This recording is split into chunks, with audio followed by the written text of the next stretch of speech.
আপনারা জেনে থাকবেন ফেরোজার লাগোয়া 196 নম্বর বাসায় গুলশানে তারেক রহমানের জন্য একটি বাসা প্রস্তুত করা হয়েছে। সেই বাসার ভিতরেই তাকে ঢোকানো হচ্ছে এই মুহূর্তে এবং মূল ফটক পেরিয়ে গাড়িটি যাবে।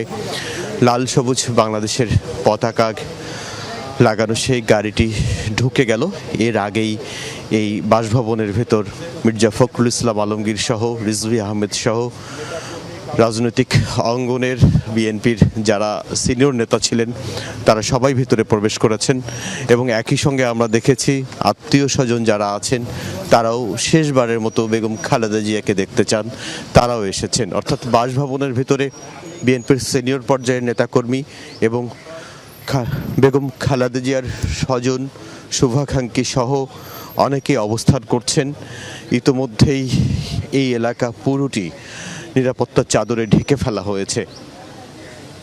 মাত্র কিছুক্ষণ আগেই 196 নম্বর যে বাসা সেই বাসভবনে ঢুকলেন এবং এই বাসভবনে জীবনের প্রথমবারের মতো বেগম খালেদা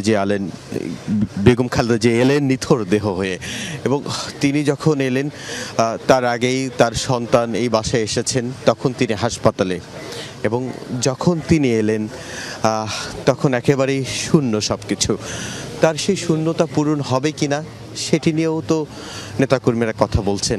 আমরা আশেপাশে দেখছিলাম নেতাকর্মীরা ভিড় করছিলেন। সেটি সকাল থেকেই ভোর 6টার পর থেকেই নেতাকর্মীরা এসেছেন, স্বজনরাও এসেছেন এবং তারা অপেক্ষা করছিলেন শুধুমাত্র এই বাসভবনের ভেতরে আগে থেকে যারা অবস্থান করছিলেন তার কাছের স্বজনরা, তার পুত্রবধূ, তার নাতি সহ তার বাবার বাড়ির আত্মীয়রা তারা অপেক্ষা করছিলেন এবং সকাল থেকে বিএনপির নেতাকর্মীরাও এই বাসভবনের ভেতরে প্রবেশ করেন।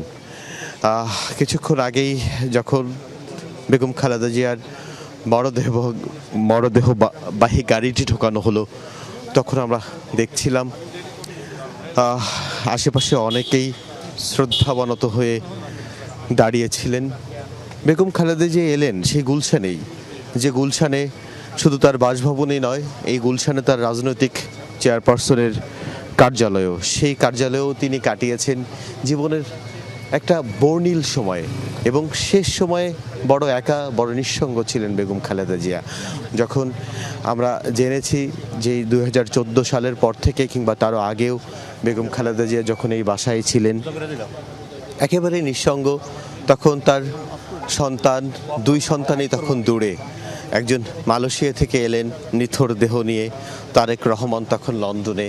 ছোট ভাইয়ের সেই মরদেহ দেখার সুযোগ দেশে বসে হয়নি তারেক রহমানের এবং সেই সময়ে বেগম খালেদা জিয়া এক নিঃসঙ্গ জীবন যাপন করেছিলেন। তিনি এলেন সেই গুলশানেই এবং তিনি যখন সবশেষ অসুস্থ হলেন 21 নভেম্বরে আমরা সবশেষ তাকে জনসম্মুখে দেখেছিলাম।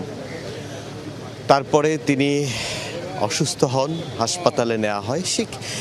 এই এখন যে বাসাটি দেখা যাচ্ছে গুলশানের 196 নম্বর বাসা, সেই বাসা থেকেই তাকে বাসার পাশে যে ফেরোজা, সেই ফেরোজা থেকে তাকে হাসপাতালে নেওয়া হয় এবং ফেরোজা যেখানে তিনি দীর্ঘদিন কাটিয়েছেন এবং তার পাশের যে 196 নম্বর বাসাটি তারেক রহমানের জন্য প্রস্তুত করা হয়েছে। মাঝখানে একটি দেয়াল ছিল, আমরা জেনেছি সেই দেয়ালের